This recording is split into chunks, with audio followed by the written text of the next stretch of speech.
வணக்கம்ப்பா. குழந்தைய நல்லா விடிய விடிய கூட படிப்பாங்க. ஆனால் எக்ஸாமில் போய் மறந்துட்டு வந்துடுவாங்க.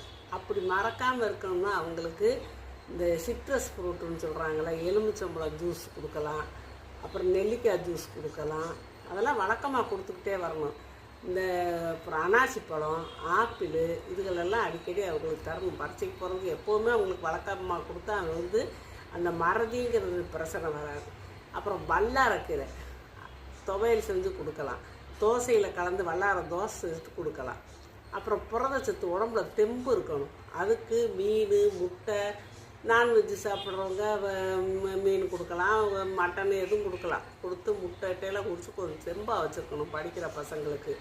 அப்புறம் உடம்புல நல்லா ஹீமோகுளோபின் அதிகமாக இருக்கிறதுக்கு மற்ற எந்த கீரையும் சேர்த்துக்கலாம். இந்த பீட்ரூட் இருக்கு இல்லையா, பீட்ரூட்டு, கேரட்டெல்லாம் அவங்க பச்சையாக சாப்பிட முடியாட்டி கூட நீங்கள் ஜூஸாக போட்டு கூட கொடுக்கலாம். இப்படி